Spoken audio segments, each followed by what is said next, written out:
Right. దేవుని ఘనమైన నామానికి మహిమ కలుగును గాక. మరి ఈరోజు కూడా లైవ్ కార్యక్రమం ద్వారా దేవుని సముఖంలో వాక్యం ధ్యానించుకోవడానికి ప్రభు చూపిన మహాకృపను బట్టి దేవాది దేవుడిని ఘనపరుస్తున్నాను. మరి ఈ లైవ్ కార్యక్రమం వీక్షించున్న మీ అందరికీ కూడా ప్రభు పేరుతున్న వందనాలు, శుభములు తెలియజేస్తున్నాను. మంచిది ప్రియులరా, మరి ఈ సమయంలో ఒక చిన్న ప్రార్థన ద్వారా ఈ లైవ్ కార్యక్రమాన్ని మనం ప్రారంభించుకుందాం. చిన్న ప్రార్థన, మన మధ్యలో ఉన్న అరుణక్క చిన్న ప్రార్థన చేస్తారు, మనం ఏకీపిద్దాం. స్తోత్రం నాయన, మహాగరుడ, మహోన్నతుడ, సర్వశక్తిమంతుడ, సర్వాధికారి, నీకు వందనాలు చెల్లిస్తున్నాను ప్రభువా. తండ్రి, గడిచిన దినాలన్నీ కూడా కాచి కాపాడు ప్రభువా. మరి మా నూతన దినం నాయన మా బ్రతుకులు అనుగ్రహించినందుకే వందనాలు. యేసయ్యా, నీకే స్తోత్రం స్తోత్రం స్తోత్రం స్తోత్రం స్తోత్రం స్తోత్రం స్తోత్రం. సాయంకాల సమయంలో ప్రభువా అయా ఈ గృహంలో ప్రభువా నా తండ్రి లైవ్ ప్రోగ్రామ్ ద్వారా నాయన ఈ దాసుడు ప్రభువా అనేకమైన ప్రజల దగ్గరికి నాయన నీ వాక్యంలో విత్తబడడానికి నాయన అయా మీరు చూపించిన ఈ కృపను బట్టి నీకు స్తోత్రాలు స్తోత్రాలు స్తోత్రాలు చెల్లిస్తున్నాం నాయన. తండ్రి, నీ దాసుని సిలువ చాటును మరుగు చేసుకో తండ్రి, బోరుగా వాడుకోండి ప్రభా. పరలోక ప్రత్యక్షతలు ప్రభా నీ దాసుల నుంచి మా అందరికి బయలుపరచండి నాయన, నీకు స్తోత్రాలు. అయ్యా, ఎంతమంది అయితే తండ్రి నీ వాక్యానికి ఆశపడి ప్రభా, నీ వాక్యానికి నేను చెవియొగ్గి వినటానికి ప్రభా నీ యొక్క పాదం మీద నాయన కూర్చున్నారు ప్రభా, వారందరితో కూడా మీరు మాట్లాడండి నాయన. తండ్రి, నీకు వందనాలు చెల్లిస్తూ ఈ కూడికను ప్రభా అయా ఆది నుంచి అంతవరకు నాయన మీరే ఆత్మాధ్వర్యంలో జరిగించి అయ్యా నీ దాసు నోటిలోని ప్రభా బోరగా వాడుకోండి. కృపగలిగిన హస్తాలుగా పిలుస్తూ నజరుడనేస్తున్నామని ప్రార్థించున్నాం తండ్రి, ఆమేన్. ఆమేన్. మంచిది ప్రియులారా, మరి ఈ సమయంలో మన మధ్య ఐజక్ బాబు ఉన్నాడు. ఐజక్ బాబు చిన్ని మనస్సుతో నేను నిన్ను ఆరాధించుననే ఒక చిన్న పాట పాడటానికి ఎంతో ఉత్సాహంగా ఉన్నాడు. దేవుని వాక్యం చెప్తుంది, చంటి పిల్లల స్తుతుల మూలముగా మన దేవుడు దుర్గములను స్థాపించే దేవుడు. సో చిన్నబిడ్డ ప్రభువుని స్తుతించుచుండగా చిన్నబిడ్డతో కలిసి మనం కూడా ఆ పాట పాడుదాం. తర్వాత దేవుని వాక్యాన్ని ధ్యానం చేసుకుందాం.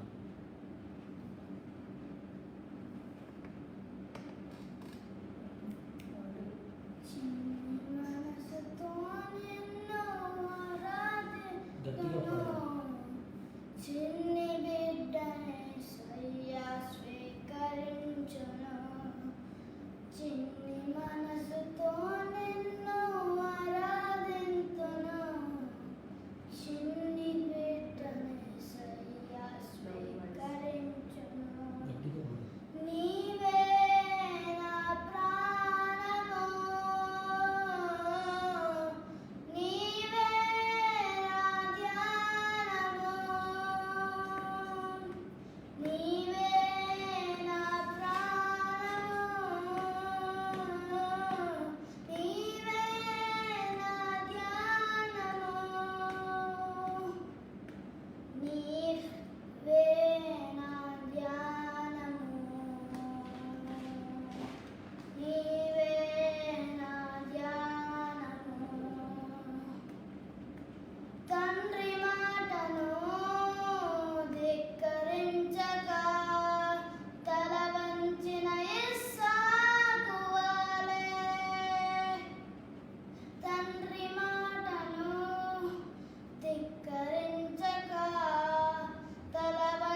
చూపించండి.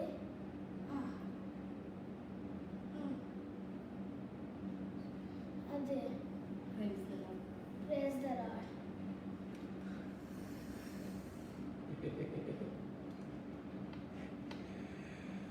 Praise the lord, praise the lord. దేవుని ఘనమైన నామానికి మహిమ కలుగును గాక. సంతోషం. దేవుని యొక్క వాక్య ధ్యానంలోనికి మనం వెళ్ళే సమయం ఆసన్నమైంది. మంచిది, చంటి బిడ్డ చక్కగా పాటలు పాడి దేవుణ్ణి మహిమపరిచాడు. ఆ బిడ్డ ఆత్మీయందు క్షేమాభివృద్ధి నందునట్లుగా మీరందరూ ప్రార్థనలో జ్ఞాపకం చేసుకునండి. ఈ దినం కూడా దేవుని యొక్క వాక్య భాగంలోనికి మనం వెళదాము.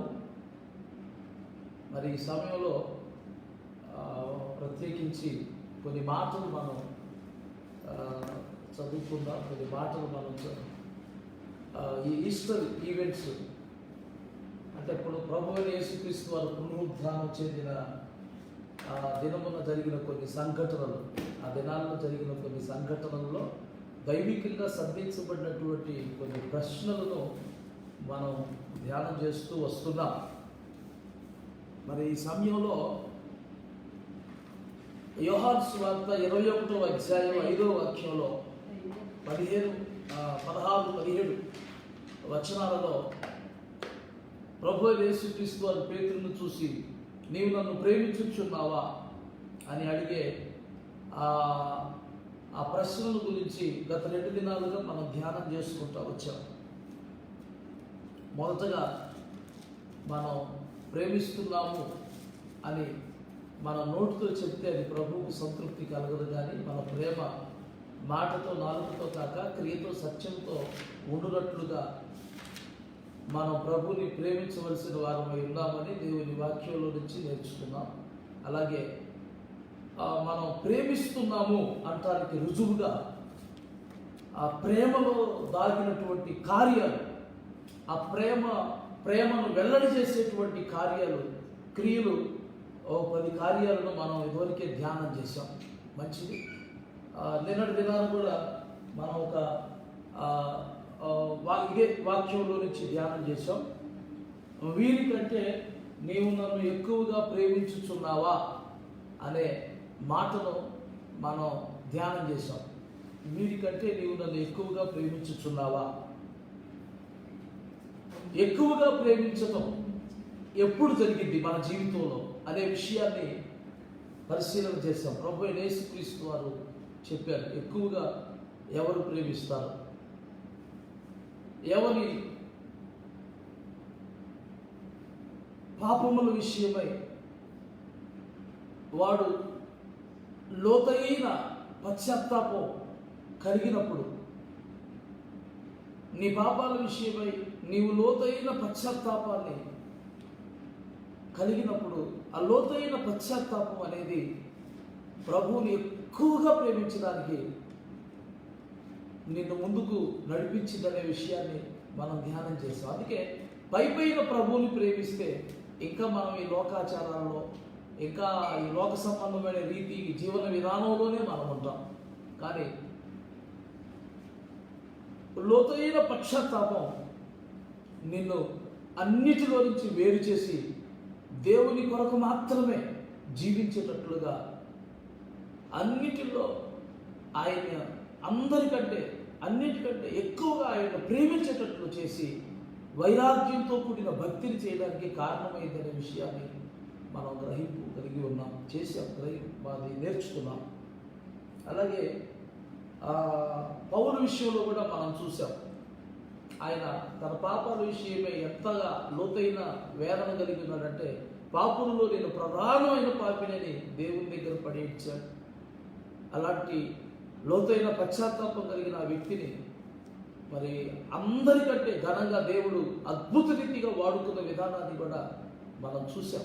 అందరికంటే ఎక్కువ సంఘాలు కట్టాడు, అందరికంటే ఎక్కువ దేశాలలో దేవుని వాక్యం ప్రకటించాడు, అందరికంటే ఎక్కువ మంది శిష్యులు తయారు చేశాడు, అందరికంటే ఎక్కువ అద్భుతాలు చేయగలిగాడు, అందరికంటే ఎక్కువగా సాక్షి అయ్యాడు, అందరికంటే ఎక్కువగా హింసల పాల్పడ్డాడు ప్రభు కోసం. మరి ఈ విషయాలన్నీ కూడా మనం గడిచిన రాత్రి ధ్యానం చేశాం.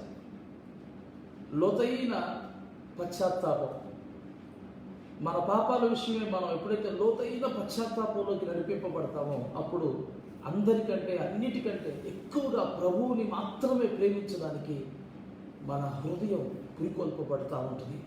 మంచిది ప్రియులగా.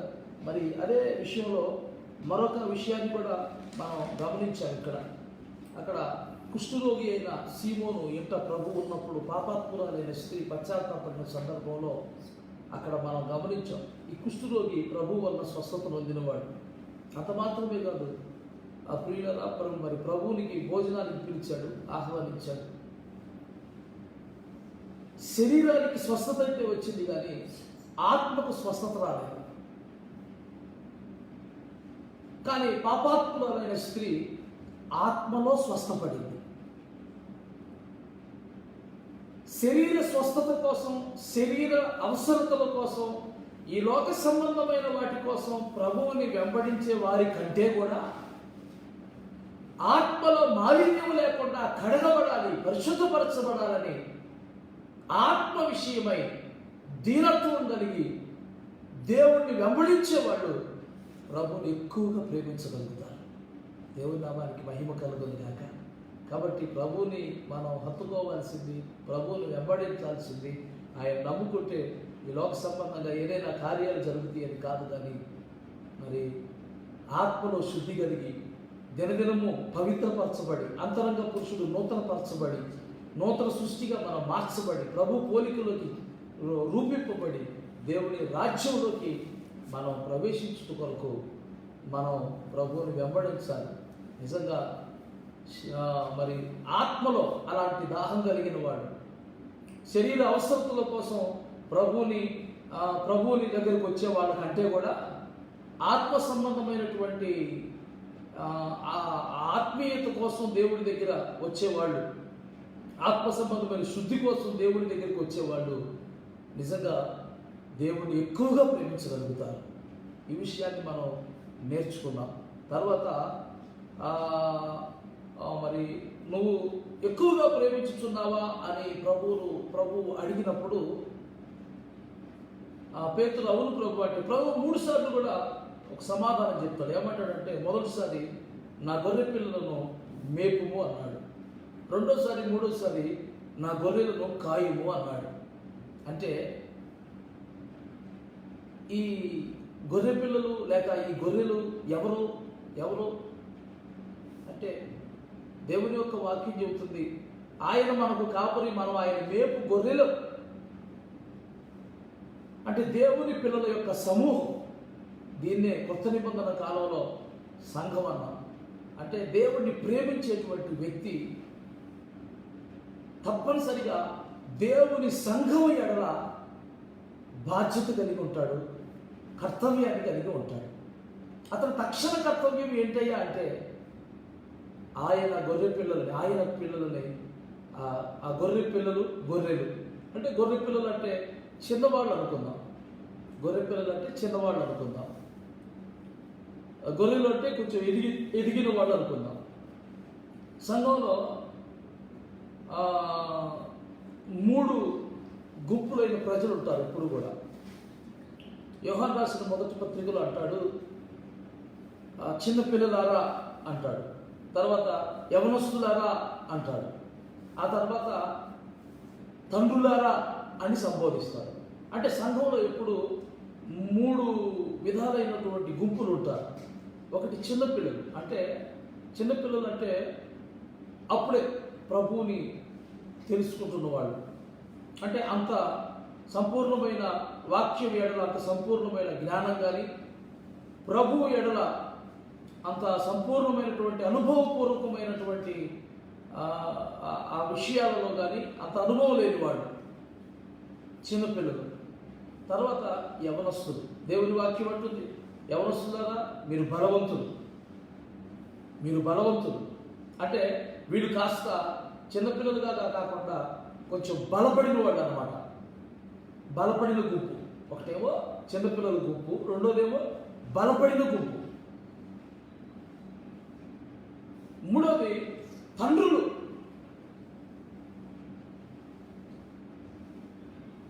తండ్రులు. మీరు ఒకసారి ఆ వచన భాగాలను ధ్యానం చేసినట్లయితే యోహాను రాసిన మొదటి పత్రికలో 2వ అధ్యాయంలో 12వ వాక్యంలో మీరు గమనిస్తే, చిన్నపిల్లలారా, ఆయన నామమును బట్టి మీ పాపములు క్షమింపబడినవని గనుక మీకు రాయిస్తున్నాను అన్నాడు. చిన్నపిల్లలు అంటే సంఘంలో ఒక గుంపు చిన్నపిల్లలు. తర్వాత 13వ వాక్యంలో, తండ్రులారా, ఆది నుండి ఉన్నవారిని ఎరిగి ఉన్నారు కనుక మీకు రాయిస్తున్నాను. ఆది నుండి ఉన్నవాడు ఎవరు? యేసు ప్రభువారు. అంటే దేవుని సంపూర్ణంగా ఎరిగినవాడు, ఆత్మలో పరిపూర్ణంగా ఎదిగినవాడు. ఇందాక మనం అనుకుంటున్నాం చూసారా, అందరికంటే అన్నిటికంటే ఎక్కువగా ప్రభువుని ప్రేమించేటువంటి అనుభవంలో ముందున్నటువంటి వాడు. తర్వాత ఇదే వాక్యంలో మనం చదివితే, యవనస్తులారా, మీరు దుష్టుని జయించి ఉన్నారు. అదే 14వ వాక్యంలో మనం చదివితే, యవనస్తులారా మీరు బలవంతులు అన్నాడు. అంటే 3 గుంపులు ప్రజలు సంఘంలో ఉన్నారని మనకు అర్థమవుతుంది. వాళ్ళలో మొదటి గుంపు ఆ చిన్నపిల్లల గుంపు, రెండో గుంపు యవ్వన కాలంలోకి వచ్చినటువంటి వాళ్ళ గుంపు, మూడో గుంపు తండ్రిలాగా ఒక పరిపక్వతలోకి నిలిచినటువంటి గుంపు. అయితే దేవుడు ఈ తండ్రి పొజిషన్లో ఉన్నటువంటి వారికి, అంటే అందరికంటే అన్నిటికంటే ఎక్కువగా ప్రభువుని ప్రేమించిన వాడు, దేవుణ్ణి సంపూర్ణంగా ఎరిగినటువంటి అనుభవంలోకి వచ్చినటువంటి వీళ్ళకి దేవుడు చెబుతున్న బాధ్యత ఏంటంటే, మిగిలిన 2 గుంపులను గురించిన ఒక బాధ్యత వీళ్ళకి అప్పగిస్తున్నాడు. ఏమని అప్పగిస్తున్నాడు?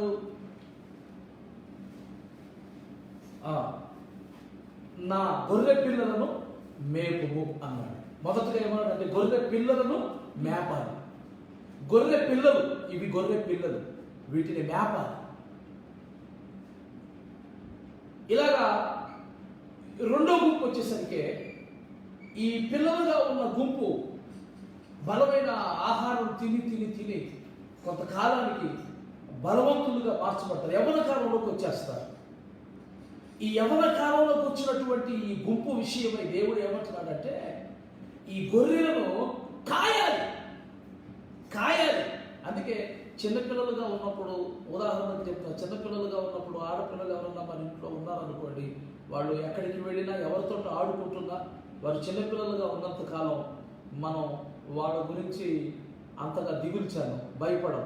కానీ ఎప్పుడైతే వాళ్ళు యవ్వన కాలంలోకి వస్తారో, అప్పుడు ప్రతి తల్లిదండ్రులు కూడా ఆ పిల్లల్ని, యవ్వన కాలంలోకి వచ్చినటువంటి పిల్లల్ని, మగ పిల్లలే కానీ ఆడపిల్లలే కానీ, వాళ్ళని కాచుకుంటూ ఉంటారు. ఎందుకంటే వాళ్ళని కాచుకునే సమయం అని. ఆ టైంలో కానీ వాళ్ళని కానీ కాయలేదనుకోండి, వాడి అవినచ్చంలో పడి, లేకపోతే లోక సంబంధమైనటువంటి ఆకర్షణలో పడి వారి జీవితాన్ని వాళ్ళు పాడు చేసుకునే అవకాశం ఉంది. అందుకనే పిల్లలుగా ఉన్నప్పుడు అలాంటివి ఏమీ కూడా వాళ్ళకు తెలియదు. కానీ వాళ్ళు ఎదిగిన తరువాత, అంటే కొంతకాలం వచ్చిన తర్వాత, వాళ్ళు తొట్టిల్లే ఒక సమయం వస్తుంది. యవనస్తులు తొట్టిల్లక మానరు అన్నాడు. అంటే యవన కాలం అంటే ఎలాంటిదంటే ఒక టెంప్టేషన్తో కూడినటువంటిది. సంఘంలో ఉన్నటువంటి ఈ చిన్నపిల్లల గుంపుని, అలాగే ఈ యవన కాలంలోకి ఆత్మీయంగా చిన్నపిల్లల లాంటి గుంపు, తర్వాత వాళ్ళలో కాస్త బలం తెచ్చుకొని యవన కాలంలోకి ఆత్మీయంగా ఎదిగినటువంటి ఆ 2 గుంపుల విషయమై 3వ గుంపు వారికి, అంటే తండ్రులు లాంటి వారికి, ప్రభువుని అన్ని విషయాల్లో ఎరిగి సంపూర్ణంగా ఒక అవగాహన కలిగినటువంటి వీళ్ళకి, దీన్ని మనం ఏమనుకుంటామంటే అందరికంటే అన్నిటికంటే ఎక్కువగా ప్రభువుని ప్రేమించే గుంపు అనుకుంటున్నాం. వీరికి ప్రభు ఏం చెప్తున్నాడంటే, తన సంఘంలో ఉన్నటువంటి వారి యొక్క బాధ్యతను వీళ్ళకి అప్పగిస్తున్నాడు. పాస్టర్ గారేమి నీకు బాధ్యత, పాస్టర్ గారేమి నాతో చెప్పలేదు కదా నువ్వు అనుకోకూడదు. ప్రభు ఇస్తున్నటువంటి బాధ్యత. ఎలాంటి బాధ్యత ఇస్తున్నాడు? పిల్లలుగా ఉన్నటువంటి వారిని మేపే బాధ్యత. అలాగే యవన కాలంలోకి వచ్చిన వాళ్ళని ఒక కంట కనిపెడుతూ వాళ్ళ ప్రవర్తన విషయమై వాళ్ళని సరిచేస్తూ చక్కపరుస్తూ వాళ్ళని చక్కగా నిలబెట్టేటువంటి ఒక బాధ్యతను ప్రభు వారు వారికి అప్పగిస్తున్నారు. మరి నువ్వు దేవుని సంఘానికి ఎన్ని సంవత్సరాలుగా వస్తున్నావు? నువ్వు దేవుడిని నమ్ముకొని ఎంతకాలం అయ్యింది? ప్రభువుని ఎన్ని సంవత్సరాల నుంచి నువ్వు వెంబడిస్తున్నా? ఇప్పుడు నీ స్థితి ఎలాగుంది? ఈరోజు నువ్వు పరిశీలన చేసుకో. నువ్వు ఇంకా చిన్న పిల్లవాడి లాగానే ఉన్నావా, లేక ఎదిగి యవన కాలంలోకి వచ్చావా, లేక ఒక సంపూర్ణమైనటువంటి అవగాహనతో ప్రభువుని సంపూర్ణంగా ఎరిగిన వారి వలె తండ్రుల లాంటి గుంపులోకి నువ్వు చేర్చబడ్డావా? ఇంతకీ ఆత్మీయంగా సంఘంలో నువ్వు ఏ గుంపులో ఉన్నావు? నీ స్థానం ఎక్కడుంది? నువ్వు రక్షించబడి ఎన్ని సంవత్సరాలు అయింది? నువ్వు ప్రభువుని తెలుసుకొని ఎంతకాలం అయింది?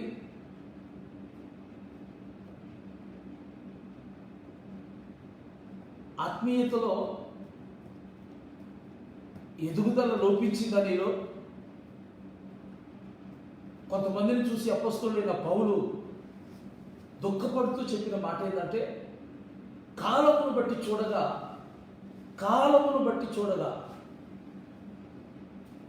మీరు ఇప్పటికే బోధకులుగా ఉండాల్సిన స్థితిలోకి రావాల్సిన వాడు అయితే ఇప్పుడు మీకు మరలా ఒకడు దేవోక్తులలో మూలపాఠాలు బోధించవలసి వచ్చింది అని ఎంతో బాధపడ్డాడు. హెబ్రీయులకు రాసిన ఆ పత్రికలో ఆ మాటలు చాలా చక్కగా చెప్పబడ్డాయి. 5వ అధ్యాయం, హెబ్రీయులకు రాసిన పత్రిక 5వ అధ్యాయం 11, 12 ఆ వాక్యాలు మనం నుంచి చదివితే, ఇందును గురించి మేము చెప్పవలసిన అనేక సంగతులు ఉన్నవి కానీ మీరు వినుటకు మందులైనందున వాటిని విశదపరచుట కష్టం.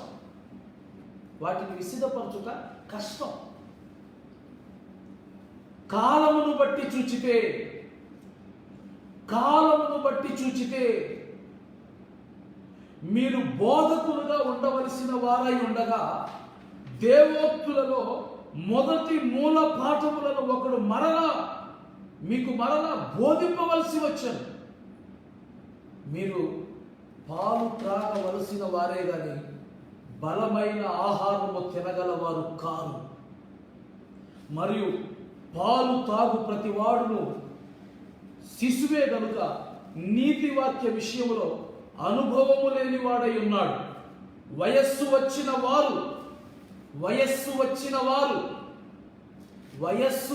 వారు అభ్యాసము చేత మేలు కీడులను వివేచించుటకు సాధకము చేయబడిన జ్ఞానేంద్రియములు కలిగి ఉన్నారు కనుక బలమైన ఆహారము వారికే తగును.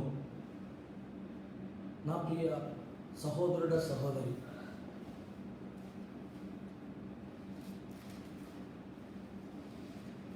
ఈ సంఘానికి అపొస్తలుడైన పౌలు ఉత్తరాన్ని రాస్తూ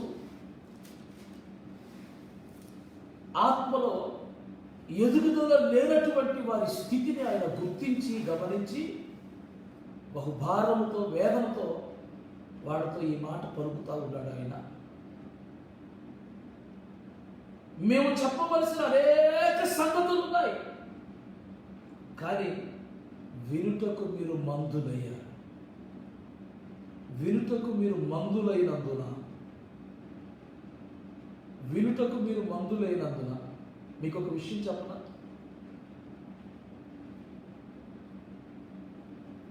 మీకు అర్థమయ్యేటట్లు ఒక విషయాన్ని చెప్పనా? నువ్వెందుకు ఎదగలేకపోయావో తెలుసా? నువ్వు రక్షించబడి ఎన్నో సంవత్సరాలు అవుతున్నా కానీ ఇంకా ఆ ప్రారంభ దశలో ఏ విధమైన విశ్వాసం కలిగి ఉన్నావు అంతే తప్ప విశ్వాసంలో పరిమితి చెందలేకపోయావు కదా. ఆ ప్రారంభంలో ఎలాగైతే ఆ చిన్న ప్రార్థన ఇంకంతకు మించి ఇంకా నీ ప్రార్థన విషయంలో కూడా ఎదగలేదు. ఎందుకో తెలుసా? దేవుని గురించి నువ్వు సాక్షిగా జీవించే విషయంలో కూడా ఎదగలేదు. ఈ ఎదుగుదల లోపించడానికి గల కారణం ఏంటో తెలుసా? వినుటకు మీరు మందులైనందున. ఇందును గూర్చి మేము చెప్పవలసినవి అనేక సంగతులు ఉన్నవి, కానీ మీరు వినుటకు మందులైనందున వాటిని విశదపరచుట కష్టం. వినుటకు మందులైనందున అంటే దాని అర్థం ఏంటో తెలుసు? ఎందుకు ఎదగలేకపోయామో తెలుసా? వినుటకు మందులైనందున.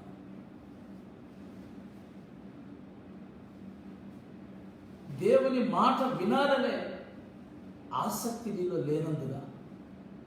నువ్వేమనుకుంటున్నావంటే ఈ పాస్టర్ గారు వాళ్ళు ఎప్పుడు ఇలాగే చెప్తుంటారులే,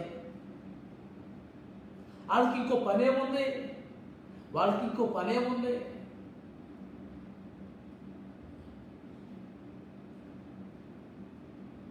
24 గంటలు అలా చెప్పటమే వాళ్ళ పని. అందుకని వాళ్ళు అలా చెబుతుంటారు, అది వాళ్ళ పని. అలా అనుకున్నావే తప్ప దేవుడు నాతో మాట్లాడుతున్నాడు, దేవుడు నన్ను ఉద్దేశించే ఈ సంగతులను నాతో చెబుతున్నాడని ఏనాడన్నా అనుకున్నావా? లేదు.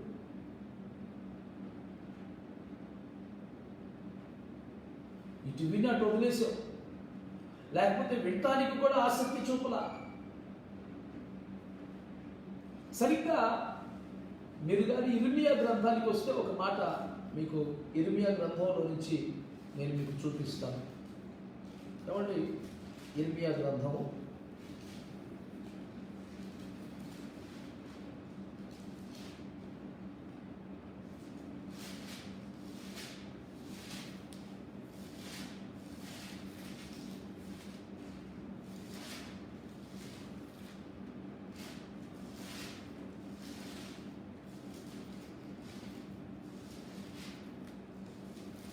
18వ అధ్యాయం 18వ వాక్య భాగాన్ని చూద్దాం. ఇర్మియా గ్రంథము 18వ అధ్యాయము 18వ వాక్య భాగాన్ని పరిశీలన చేద్దాం. ఇర్మియా గ్రంథము 18వ అధ్యాయము 18వ వాక్య భాగాన్ని నేను చదువుతున్నాను, చూడండి. అప్పుడు జనులు ఇర్మియా విషయమై యుక్తిగల యోచనము చేతము రండి. యాజకుడు ధర్మశాస్త్రము వినిపింపక మానడు, జ్ఞాని యోచన లేకుండా ఉండడు, ప్రవక్త వాక్యము చెప్పక మానడు. వాని మాటలలో దేనిని వినకుండా మాటలతో వారిని కొట్టుదము రండి అని చెప్పుకొనుచుండిరి. ఈ దినాల్లో మనం ఎదగలేకపోవడానికి గల కారణం ఏంటో దేవుని వాక్యంలో నుండి చూస్తాం. వినుటకు మందులైనందున, అంటే వినటానికి మనకు ఆసక్తి లేదు. అసలు దేవుని వాక్యం ఏమంటుంది? మీరు శ్రద్ధగా నా మాట విన్నయల సమస్త భూజనుల కంటే మిమ్మల్ని హెచ్చిస్తానంటుంది. కీర్తన గ్రంథంలో దేవుడు ఎలా బాధపడుతున్నాడు? అయ్యో ఇశ్రాయేలు, నీవు నా మాట విని నీకు ఎంత మేలు. ప్రకటన గ్రంథంలో ప్రభువే అంటున్నాడు, సంఘములలో ఆత్మ చెప్పుచున్న మాట చెవిగలవాడు వినుగాక. వినుబుద్ధి నీకు లేదు, వినటానికి ఆసక్తి లేదు, వినాలన్న ఆకాంక్ష లేదు. ఏమనుకుంటున్నావంటే పైపెచ్చు ఇలాంటి వినుటకు మందమైనటువంటి బుద్ధి కలిగిన వాళ్ళు ఏమనుకుంటారంటే వాళ్ళ పనే ఉంది, ఇంకా వాళ్ళకి ఇంక వేరే పనే ఉంది, అలా చెబుతూ ఉంటారు వాళ్ళు, అంతే. మనం సరిగ్గా ఎలా అనుకున్నామో అలాగే ఇశ్రాయేలీయులు కూడా ఆ దినాలలో ఇర్మియా ద్వారా దేవుడు వాళ్ళతో చెప్పినటువంటి మాటలను కూడా వాళ్ళు పెడచెవిని పెట్టి పెద్దల కిందనే లేచి ఆయన వాళ్ళతో అనేకమైనటువంటి విషయాలు బోధిస్తూ వస్తుంటే వాళ్ళు కూడా ఎలా అనుకున్నారంటే ఈ దినాల్లో మనం పాస్టర్ గారు వాళ్ళకి ఇంకేం పని ఉంది అలా చెప్పటమేగా పద్దాకులు అని అనుకున్నట్టుగానే వాళ్ళు కూడా ఏమనుకున్నారంట, యాజకుడు ధర్మశాస్త్రం నిలిపింపక మాండు, జ్ఞాని యోచన లేకుండా ఉండడు, ప్రవక్త వాక్యం చెప్పక మానడు,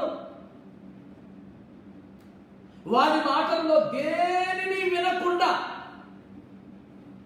వారి మాటలలో దేనిని వినకుండా.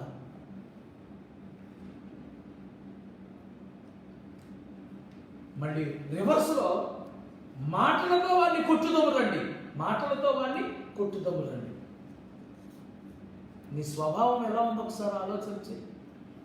దేవుని వాక్యంలో నుండి దైవ సేవకుడు నిర్మలమైన మనస్సాక్షితో దేవుని వాక్యాన్ని బోధిస్తూ ఉంటే, ఆ వాక్యం నీకు తగిలినప్పుడు నీలో ఉన్నటువంటి చెడుతనాన్ని అది బయట పెట్టినప్పుడు నీకు చాలా బాధ కలిగి నువ్వు ఏమనుకుంటావు తెలుసా? నా కోసమే చెబుతున్నాడు ఈయన, నన్ను గురించే చెబుతున్నాడు ఈయన, నన్ను ఉద్దేశించే మాట్లాడుతున్నాడు ఈయన అని ఆయన ద్వారా దేవుడు నిన్ను ప్రేమించి నీవు సరిచేసుకోవలసినటువంటి విషయాలను దేవుడు నీకు చెబుతున్నాడనే జ్ఞానం నీకు లేకుండా, వాడు చెప్పిన మాటల్లో దేనిని వినకుండా వాని మాటలతో కొట్టుతూ రండి.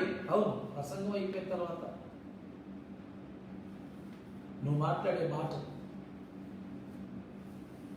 వాళ్ళతో వీళ్ళతో పాస్టర్ గారి గురించి చెప్పే మాటలు, పాస్టర్ గారు నా కోసమే చెబుతున్నాడు వాక్యం, నా గురించి చెప్తున్నాడు వాక్యం. ప్రేమల దేవుని బిడ్డ పాస్టర్ గారు కాదు చెప్తుంది, దేవుని ఆత్మ ప్రేరేపణ కలగజేసిన మాటలను మాత్రమే దైవజనుడు బోధిస్తాడు. ఒకరిని ఉద్దేశించి ఒకరి కోసం దేవుని వాక్యాన్ని ఎన్నడూ చెప్పరు. ఈరోజు దేవుని వాక్యాన్ని బోధిస్తున్నామంటే అనుక్షణం ఆత్మలో ప్రభువా రేపు నీ సన్నిధికి వస్తున్నటువంటి దేవుని పిల్లల విషయమై ఏమి చెప్పాలయ్యా అని ఆ మానసికంగా ఆ లోపల దేవునితో ప్రాధేయపడుతూ బతిమలాడుతూ దేవుని సన్నిధిలో గడుపుతూ దేవుని యొక్క మాట కోసం ఎదురు చూసి ఆయన ఏ చెప్తే చెప్పడానికి ఇష్టపడి ఆయన ఇచ్చిన మాటను పట్టుకొని దాన్ని తీసుకొచ్చి సంఘం ఎదుట పెడతారు. దైవజనుడైన మోషేని కానీ మనం గమనిస్తే అతనంట ఇశ్రాయేలీయులకి దేవుని యొక్క వాక్యాన్ని బోధించడానికి కొండ మీదకి ఎక్కి అక్కడ దేవునితో గడిపి అక్కడ నుండి జీవ వాక్యములను పట్టుకొని కిందకి తీసుకొని వచ్చాడట. దేవునికి స్తోత్రం కలుగును గాక. ఏం పట్టుకొచ్చాడు? జీవ వాక్యాన్ని పట్టుకొని వచ్చాడు. అంటే ఎవరైతే దేవుని సన్నిధిలో సంఘం ఎడల దేవుని పిల్లల భారం కలిగి ప్రార్థన చేసుకుంటూ దేవుని సన్నిధిలో గడిపి దేవుడిచ్చేటువంటి మాటను పట్టుకొని దేవుని సన్నిధికి వచ్చి దేవుని సన్నిధిలో వాటిని పెడతారో అది జీవవాక్యం. అది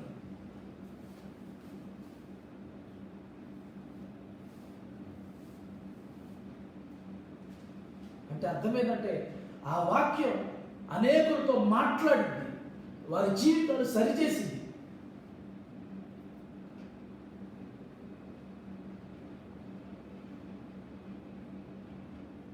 దేవుని సేవకుడు మోషే వలె దేవుని సన్నిధిలో కనిపెట్టి దేవుని యొద్ద నుండి పొందుకున్న ప్రత్యక్షతను, దేవుని యొద్ద నుండి పొందుకున్న సందేశాన్ని తీసుకొచ్చి సంఘంలో పెట్టినప్పుడు అది జీవవాక్యం. దేవుని వాక్యంలో చెప్పబడింది, అతడు దేవుని సన్నిధిలో నుండి మోషే గురించి చెప్పబడి జీవవాక్యాలు పట్టుకొచ్చాడు. నిజమైన దైవ సేవకుడు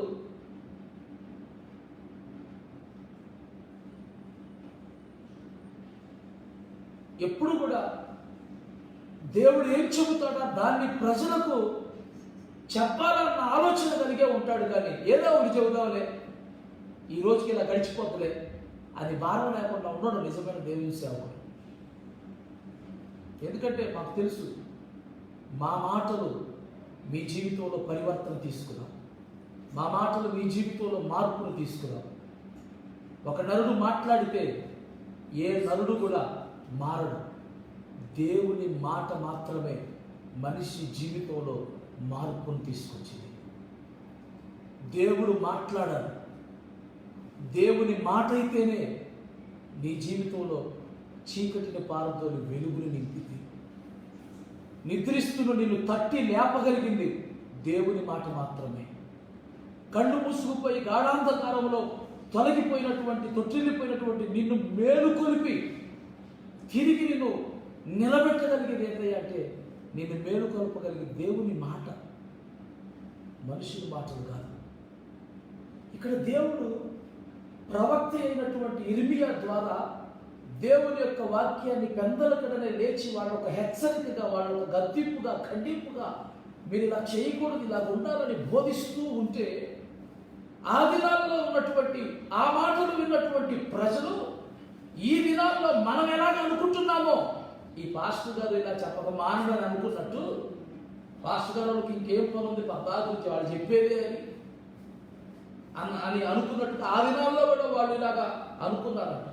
యాజకుడు ధర్మశాస్త్రం వినిపించక మానడు, జ్ఞాని యోచన లేకుండా ఉండడు, ప్రవక్త దేవుని మాటను దేవుని వాక్యము చెప్పక మానడు. కాబట్టి ఏమీ పట్టించుకోవద్దు. వాడు చెప్పిన మాటలలో దేనిని వినకుండా మాటలలో వాడిని కొట్టుకొమ్మరండి. ఈరోజు ఉన్నది ఉన్నట్టుగా దేవుని వాక్యాన్ని, సహోదరి నువ్వు ఇలా ఉంటావు, దేవుని చిత్తం కాదమ్మా, ఇది తీసేసుకో, ఇది దేవునికి నచ్చే విషయం కాదు, సహోదరుడు ఇలా ఉండద్దు అని చెప్తే ఎంతమంది వాటిని ఇష్టపడతారు?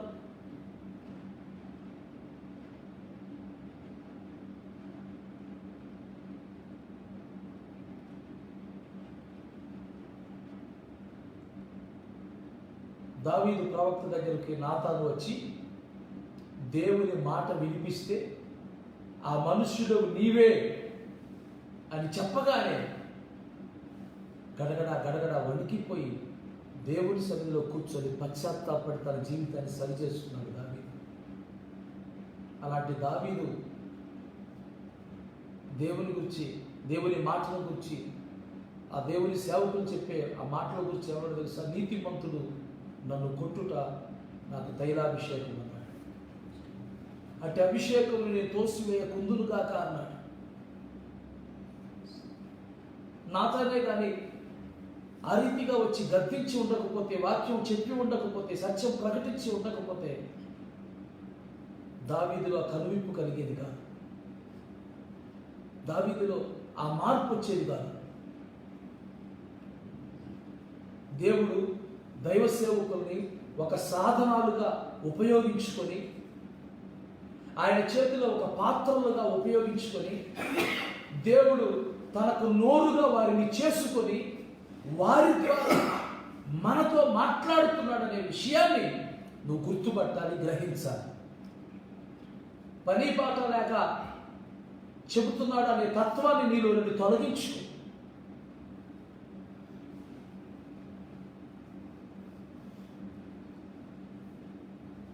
ఇక్కడ వాళ్ళు ఎందుకు ఎదగలేకపోయారు అనే విషయాన్ని మనం ధ్యానం చేస్తున్నాం.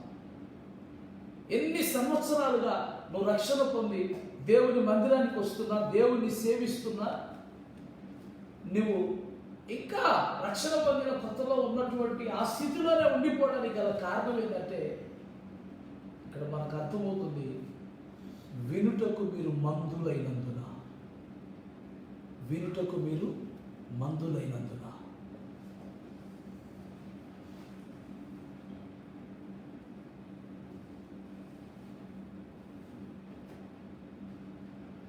అందుకే దేవుడు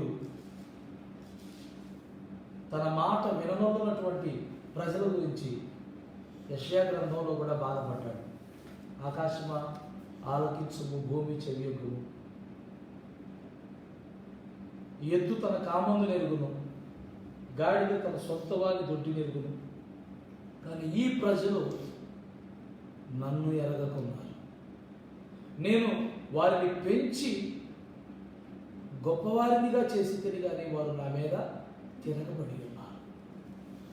ఆయన మాట మీద తిరగబడ్డారు, ఆయన మీద తిరగబడ్డారు, ఆయన సేవకుల మీద తిరగబడ్డారు. కారణం ఏంటి? వినకపోవటం. కీర్తనలో కూడా ఆ మాట ప్రభు 81వ కీర్తన 81వ కీర్తన 13వ వాక్యం, అయ్యో నా ప్రజలు నా మాట విని ఎడల ఎంత మేలు. అప్పుడు నేను, అంటే నువ్వు కానీ దేవుని మాట వింటే ఏం జరిగింది? అప్పుడు నేను వేగిరమే లేచి, ఆలస్యం చేయకుండా లేచి వారి శత్రువులను అణగదొరుకుతాను, వారి విరోధులను కొడతాను, యెహోవాను ద్వేషించేవారు వారికి లొంగేటట్లు చేస్తాను, వారి కాలము శాశ్వతంగా ఉండేటట్లు చేస్తాను. అతి శ్రేష్టమైన గోధుమలను అనుగ్రహించి నేను వారిని పోషించుదును, కొండ తేనెతో నేను వారిని తృప్తిపరచును.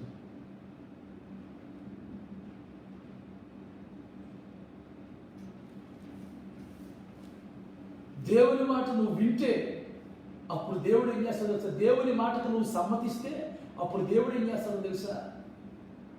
వేగిరమే లేచి, అంటే ఆలస్యం చేయకుండా నీ విషయంలో దేవుడు లేచి నీకు విరోధంగా పోరాడే శత్రువును అణగదొరుకుతాడంట. దేవుడికి స్తోత్రం జరుగుతుంది.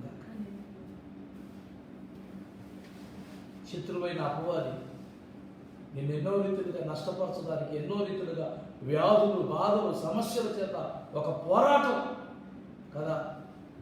కానీ దేవుని మాట వింటే దేవుడు ఏం చెప్తున్నాడంటే, నీ శత్రువుని నేను అనగొడతా, నీ విరోధులను నేను కొడతా. అంతేకాదు, దేవుని వాక్యాన్ని మనం ఆలోచన చేస్తే యెషయా గ్రంథంలో మొదటి అధ్యాయంలో 19వ వాక్యాన్ని చదివితే, మీరు సమ్మతించిన మాట వినేలా మీరు భూమి యొక్క మంచి పదార్థములను అనుభవిస్తారు.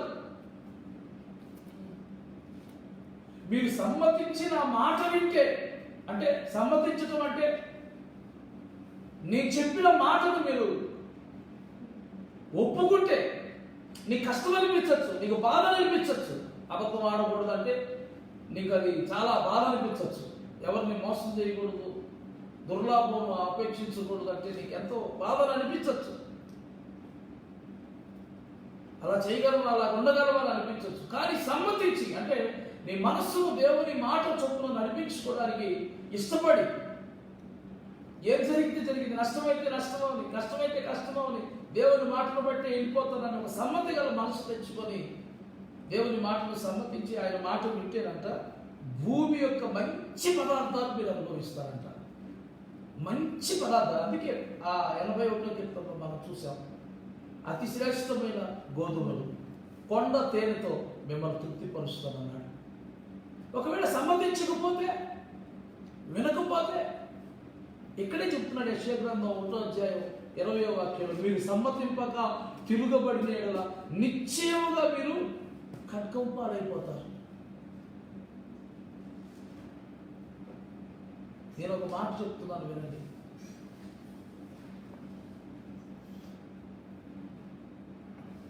దేవుని వాక్యములో నీవు నిలబడినంత కాలం, దేవుని వాక్యములో నువ్వు నిలబడినంత కాలం సాతాను నిన్నేం చేయదు. ఎందుకో తెలుసా? వాక్యం ఎవరు? వాక్యమే దేవుడు అయి ఉండేది. ఆ వాక్యము లోపలకు నువ్వు వెళితే దేవుని లోను నిన్నట్టు. అంటే ఇప్పుడు నిన్ను టచ్ చేయాలంటే ముందు వాడు ఎవరిని టచ్ చేయాలి? దేవుణ్ణి టచ్ చేసుకో. దేవుణ్ణి దాటుకుంటే కానీ నీ దగ్గరికి రాలేడాడు. అసలు దేవుణ్ణి సమీపించగలడా వాడు?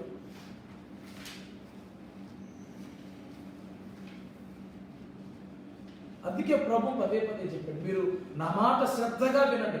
వినటం అంటే చెవులతో వినటం కాదు. ఒకరోజంట అడవిలో ఒక జింక ఒక చక్కని బిడ్డకు జన్మనిచ్చిందంట. ఆ చిన్న జింక పిల్లకు చెప్పిందంట, అది ఎదిగే కొద్ది, నాన్న ఇల్లు దాటి బయటికి వెళ్ళొద్దు, బయట చాలా క్రూర జంతువులు ఉన్నాయి, అవి తినేస్తాయి, నిన్ను చంపేస్తాయి, నా మాట విను, నీకు కావలసిన ఆహారం నేనే తీసుకొస్తా, నేను పెడతా, నా మాట విని ఇల్లు దాటి బయటికి వెళ్ళొద్దు, కదలొద్దు, ఈ కంచెలోనే ఉండమని చెప్పిందంట. అలాగా కొన్ని రోజులు ఉంది, కొన్ని రోజులు తల్లి మాట వినింది ఆ జింక పిల్ల. తల్లి మాట వినినంత కాలం అది క్షేమంగానే ఉంది.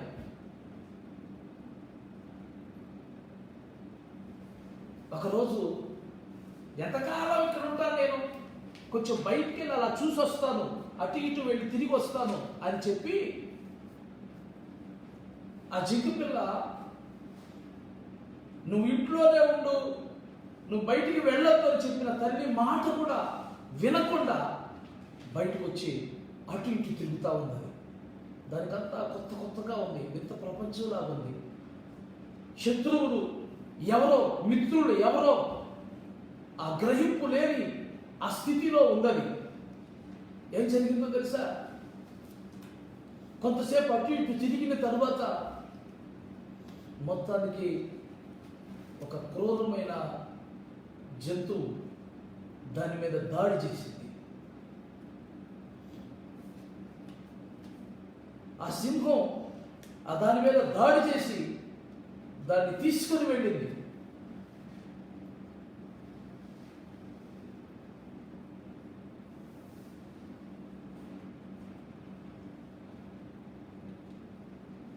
దాన్ని చంపి దాన్ని తినడానికని ఆ యోచన చేసే సమయంలో ఒక నక్క వచ్చిందంట అక్కడికి.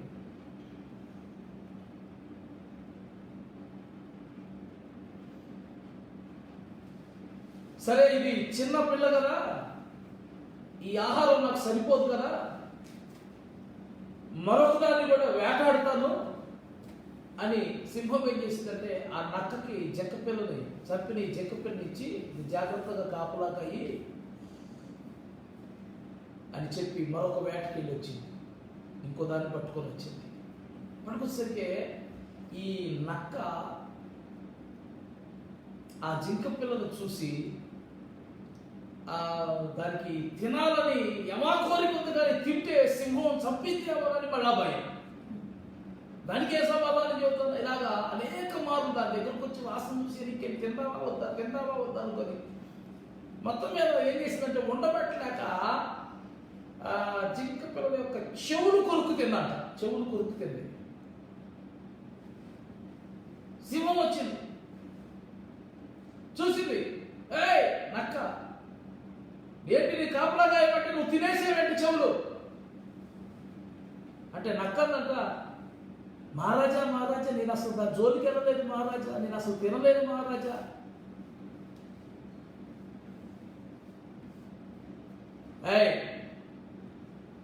దీని తల్లి ఎవరో తీసుకురండి, అప్పుడు నీ సంగతి తెలుస్తాను అని చెప్పి మొత్తం మీద ఈ జింకను తీసుకొని వచ్చాను. తల్లి జింక పిల్ల జింకగా చూడగానే కన్నీళ్లు పెట్టుకొని ఏడుస్తూ ఉంది. అప్పుడు సింహం అంటుంది, ఏమ్మా ఇది నీ బిడ్డేనా? అవునయ్యా నా బిడ్డే. నేను వేటాడినప్పుడు దానికి చెవులున్నాయి, కానీ నక్క చెవులు లేదంటుంది. ఇప్పుడు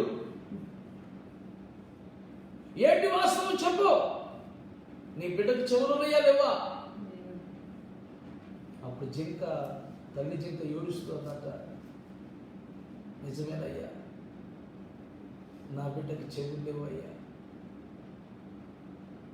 ఆ చెవులే కానీ ఉండుంటే ఈరోజు ఇది నాకు చచ్చి ఎందుకు పడి ఉండేదయ్యా, దానికి చెవులు లేవయ్యా, నా మాట వినే చెవులు దానికి లేవయ్యా అని ఏడుస్తా వెళ్ళిపోయిందట.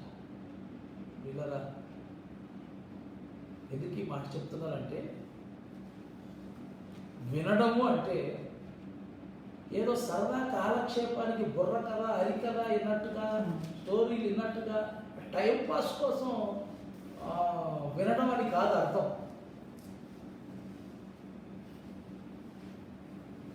ఆ ప్రకారం చేయటం అది దేవుని దృష్టిలో ఆయన మాట వినడం అని అర్థం. దేవుని నామానికి మహిమ కలుగును గాక. ప్రైజ్ లార్డ్, హల్లెలూయా. వాడు ఎదగలేకపోవడానికి గల కారణం ఏంటి? చెప్పాల్సిన విషయాలు అనేకం ఉన్నాయి, నువ్వు తెలుసుకోవాల్సిన విషయాలు అనేకం ఉన్నాయి, గ్రహించాల్సిన విషయాలు అనేకం ఉన్నాయి. కానీ వాటికి ఎడడానికి అవగాహన లేకుండా, గ్రహింపు లేకుండా నువ్వు ఉండడానికి, ఎదగలేకపోవడానికి గల కారణం ఏంటంటే మీరు వినుటకు మందులైనందున. మీరు వినుటకు మందులైనందున వాటిని మీకు చెప్పడం కష్టమే, చెప్పినా కూడా మీకు అర్థం కావడం కూడా కష్టమే. అందుకనే పౌలు ఆ మాట చెప్పి అక్కడ వాళ్ళ గురించి బాధపడుతూ ఏమన్నాడు తెలుసా? హెబ్రీయులకు రాసిన పత్రికలో ఏమన్నాడంటే,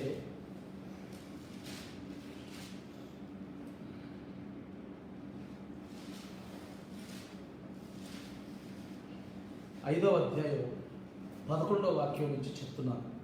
ఇందును గురించి మేము చెప్పవలసిన అనేక సంగతులు ఉన్నవి, కానీ మీరు వినుటకు మందులైనందున వాటిని విశదపరచుట కష్టం. కాలమును బట్టి చూచితే మీరు బోధకులుగా ఉండవలసిన వారై ఉండగా దేవోక్తుల్లో మొదటి మూల పాఠములను ఒకడు మరలా మీకు బోధింపవలసి వచ్చనే. మీరు పాలు త్రాగవలసిన వారే కానీ బలమైన ఆహారం తినగలవారు కాదు. సంఘంలో 3 గుంపులు ఉంటాయని ముందు మనం చెప్పుకున్నాం. మొదటి గుంపు పిల్లల గుంపు. ఈ పిల్లల గుంపు ఎదగాలి. పిల్లల గుంపు ఎప్పుడు ఎదుగుతారో తెలుసా? దేవుని యొక్క వాక్యంలో పేతురు రాసినటువంటి మొదటి పత్రిక, పేతురు రాసిన మొదటి పత్రిక 2వ అధ్యాయం, పేతురు రాసిన మొదటి పత్రిక 2వ అధ్యాయం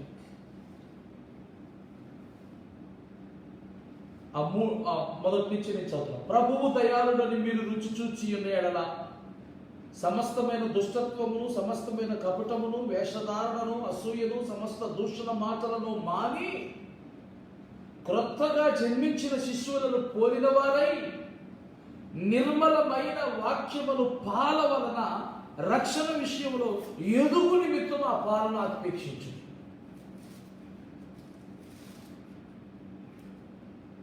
దేవుని వాక్యం 2 రకాలు, 2 విధాలు.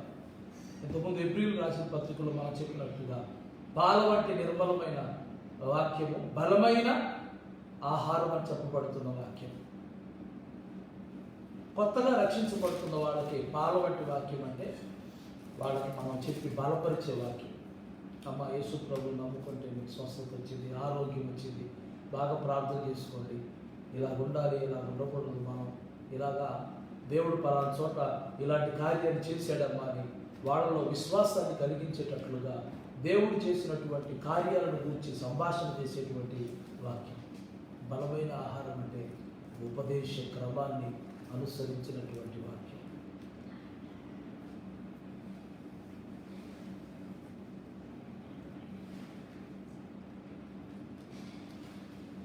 ఈ పాల వంటి నిర్మలమైన వాక్యమును వారు స్వీకరించినప్పుడు ఆత్మలో ఎదుగుతారు.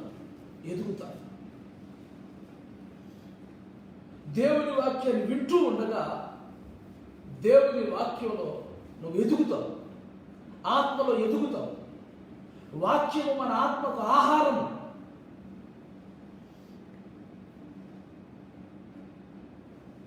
వాక్యాన్ని నువ్వు అర్థం చేసుకొని, గ్రహించుకొని, వాక్యం మూలంగా నీలో ఉన్న చెడుతనాన్ని తీసివేసుకొని మంచిని నువ్వు అలవర్చుకుంటూ దేవుని వాక్యం మూలంగా మేలైన వాటిని నువ్వు చేపడుతూ ముందుకు సాగుతూ ఉంటే ఆత్మలో ఎదుగుతూ ఉంటావు.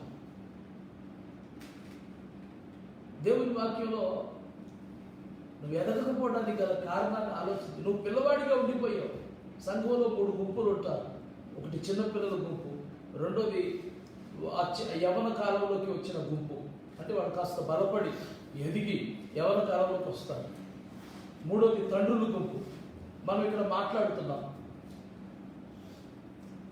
తండ్రి లాంటి వారికి ఉన్నటువంటి గుంపుని గురించి ప్రభు వాళ్ళతో మాట్లాడుతున్న మాట ఏంటంటే, మీరు మీ ఎడల, అంటే అందరికంటే అన్నిటికంటే ఎక్కువగా ప్రభువుని ప్రేమించేటువంటి, దేవుని ఎడల పరిపూర్ణంగా ఎరిగినటువంటి అనుభవ జ్ఞానం కలిగినటువంటి తండ్రుల గుంపు సంఘంలో ఉన్న మిగిలిన 2 గుంపుల ప్రజలను ఎడల వాళ్ళకి బాధ్యతలు ఉన్నాయి. ఎలాంటిదంటే, ఒకటి చిన్నపిల్లల ఎడల వాళ్ళని మేపే బాధ్యత వీళ్ళదే. రెండోది యవన కాలంలో వచ్చిన వాళ్ళు తొట్టిల్లకుండా తొలగిపోకుండా వాళ్ళని కాసే బాధ్యత వీళ్ళది. కాపరు 2 పనులు చేస్తారు. అలాగే మనం కూడా సంఘంలో 2 పనులు చేయాలి. ఆత్మలో ఎదిగిన వాళ్ళు ఏంటంటే, చిన్నపిల్లలనేమో పాలబట్టి నిర్మల వాక్యం చేత వాళ్ళు రక్షణ విషయంలో ఎదిగేటట్లుగా వారికి బోధించాలి, సహాయం చేయాలి. కాస్త ఎదిగి బలం పొంది యవన కాలంలోకి వచ్చిన వాళ్ళు లోక ప్రాంతాలను చూసి మాయలో పడిపోకుండా, భ్రమలో పడిపోకుండా, యవనేచ్ఛల్లోకి వెళ్ళిపోకుండా ఎప్పటికప్పుడు వాళ్ళని హెచ్చరిస్తూ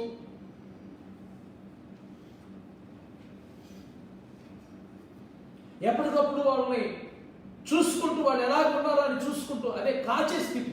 నేను మీకు ఇంతకుముందే చెప్పాను, పిల్లలుగా ఉన్నప్పుడు వాళ్ళని మేపుతాం. వాళ్ళు యవన కాలంలోకి వచ్చిన తర్వాత వాళ్ళని కాపాడుకోకపోతే, వాళ్ళ ప్రవర్తన విషయంలో తల్లిదండ్రులుగా ఉన్న వాళ్ళు వారిని ఒక కంట కనిపెట్టి ఉండకపోతే పిల్లల విషయంలో చాలా నష్టపోతారు. అలాగే సంఘంలో కూడా అందరికంటే ఎక్కువగా ప్రభువుని ప్రేమిస్తున్నాను అనుకునే వారికి ప్రభు ఇస్తున్న బాధ్యత ఏంటంటే, నీ వెనక ఇంకో 2 గుంపులు ప్రజలు ఉన్నారు. వాళ్ళలో ఒక గుంపు ఇంకా చిన్నపిల్లల గుంపు ఉంది, మరొక గుంపు యవన కాలంలోకి వచ్చిన, ఆత్మీయంగా యవన కాలంలోకి వచ్చిన గుంపు ఉంది. ఈ యవన కాలంలోకి వచ్చిన గుంపు, ఈ యవన కాలం అనేది ఎలాంటిదంటే తొట్టిల్లే కాలం. యవనస్తులు తొట్టిల్లక మానరు అన్నాడు. కాబట్టి యవనేచ్ఛల జోలికి వాళ్ళు ఎదగకుండా ఒక కట్ట కనిపెడుతూ హెచ్చరిస్తూ, నీ వంతు నువ్వు బాధ్యతగా నీకు తెలిసినటువంటి సంఘ బిడ్డల ఎడల నీవు ప్రార్థన చేస్తూ మెలకువగా ఉండి వాళ్ళని బలపరుస్తూ హెచ్చరిస్తూ వాళ్ళని కట్టే బాధ్యత. ఇది ప్రభు ఎవరికి ఇచ్చాడంటే, అందరికంటే అన్నిటికంటే ఎక్కువగా ప్రభువుని ప్రేమించినటువంటి వాళ్ళ కోసం ప్రభు అప్పగించిన బాధ్యత. నువ్వు నిజంగా దేవుణ్ణి అందరికంటే ఎక్కువగా ప్రేమించినట్లయితే ఖచ్చితంగా నీవు సంఘం ఎడల ఈ బాధ్యతను నీవు కలిగి ఉండాలి. అది నీకు పాస్టర్ గారు అప్పగించక్కర్లేదు. నీ అంతటా నీవే వారి ఎడల శ్రద్ధ కలిగి, వారి ఎడల నీవు చిన్నపిల్లలకి ఎడల శ్రద్ధ కలిగి, మా చర్చిలో సండే స్కూల్ పిల్లల ఎడల భారం కలిగినటువంటి సహోదరులు ఉన్నారు. వారిని బట్టి నేను ఎంతో సంతోషపడుతున్నాను. ఆ చిన్నపిల్లల్ని మేపుతున్నాను. అలాగే కొంతమంది యవనస్తులు కూడా తోటి యవనస్తులు ఎడల బాధ్యత భారం కలిగి ఉన్నారు. కొంతమంది పెద్దవాళ్ళు కూడా వాళ్ళ యవనస్తులు ఎడల బాధ్యత కలిగి ఉన్నారు. ప్రతిరోజు వాళ్ళ గురించి ప్రార్థనలో పెడుతూ ప్రభువా అని కంచి వేసి వాళ్ళు ఈ లోకంలోకి వెళ్ళిపోకుండా, దురాశలోకి భ్రమలోకి వెళ్ళిపోకుండా, దుష్టుడు వాళ్ళు దొంగిలించకుండా ప్రార్థన చేత వాళ్ళని కాపాడే అటువంటి తల్లులు సంఘంలో ఉన్నారు. వారిని బట్టి ప్రభువుని స్తుతిస్తున్నాను.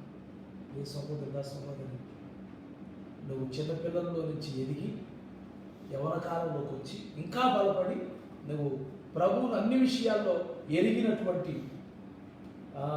పరిపూర్ణమతలోకి వచ్చిన తండ్రి వలె, అంటే అందరికంటే అన్నిటికంటే ఎక్కువగా ప్రభువుని మాత్రమే ప్రేమించగలిగేటువంటి ఆత్మీయ స్థితిలోకి వచ్చిన నీవు ఎదగాలి. ఆ స్థితిలో ఉన్నటువంటి నీవు నీ బాధ్యత ఏంటి అంటే, ప్రభువు నీకు ఇస్తున్న బాధ్యత ఏంటి అంటే, తన సంఘాన్ని నువ్వు 2 గుంపులు ఉన్నాయి నీ వెనక, వాళ్ళ ఒక గుంపును మేపాలి, ఒక గుంపును కాయాలి. ఇది మన బాధ్యత, ప్రభువు మనకి ఇచ్చినటువంటి బాధ్యత. దేవుని పని భారమని ఎంచద్దు, భాగ్యమని ఎంచి చేయి. ప్రభు తగిన ప్రతిఫలం నీకు ఇస్తాడు. మంచిది. ప్రభు ఈ మాటలు మన వెంకిడిలో దీవించుగాక. ఆమె ప్రార్థన చేసుకుందాం. పరిశుద్ధుడైన తండ్రి, నీకు వందనాలు, స్తోత్రాలు. ఇదేమో ప్రభువా, మరొక రీతిగా మీరు ఈ వాక్యంలో నుంచి మాతో మాట్లాడిన విధానాన్ని బట్టి మీకు కృతజ్ఞతాస్తుతులు చెల్లిస్తున్నాను. ఎవరైతే ప్రభువుని ఎక్కువగా ప్రేమించేటువంటి అనుభవాలకు ఎదిగి ఉన్నారో వారు తండ్రి లాంటి అనుభవం కలిగిన వాళ్ళని, వారి వెనక యవనస్తులు లాంటి అనుభవంలో ఉన్నటువంటి గుంపును కాసే పని, అలాగే ప్రభువా పిల్లల లాంటి ఆత్మీయ స్థితిలో ఉన్నటువంటి వారిని మేపేటువంటి పని, ఈ రెండు పనులు ఈ తండ్రుల గుంపుకు నువ్వు అప్పగించావు ప్రభువా. కాబట్టి ఈ విషయాన్ని మేము గుర్తెరగడానికి సహాయం చేయండి.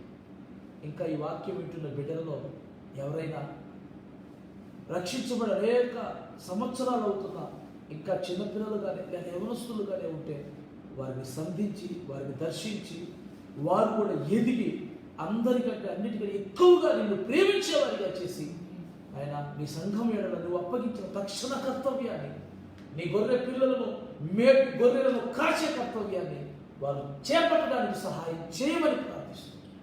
మా అందరి ఎడల ఈ మహాకృపను విస్తరింప చేయమని కోరుకుంటున్నాను. అలాగే రేపు ఉదయం 11:30 నుంచి 12:30 వరకు జరిగే ఆరాధన కార్యక్రమం కూడా ఆశీర్వాదకరంగా జరిగించి మహిమపొందాలి. నజరేయుడైన యేసుక్రీస్తు పరిశుద్ధ నామములో ప్రార్థించి పొందుకొని ఉన్నాను. మంచిది. మీ అందరికీ ప్రభు పేరిట వందనాలు. రేపు ఆదివారం పునరుద్ధారణ దినం ఉదయం 11:30 నుంచి 12:30 వరకు దేవుని వాక్యాన్ని ఆలకించడానికి ప్రభు సముఖంలో వద్ద ప్రభు దీవించడానికి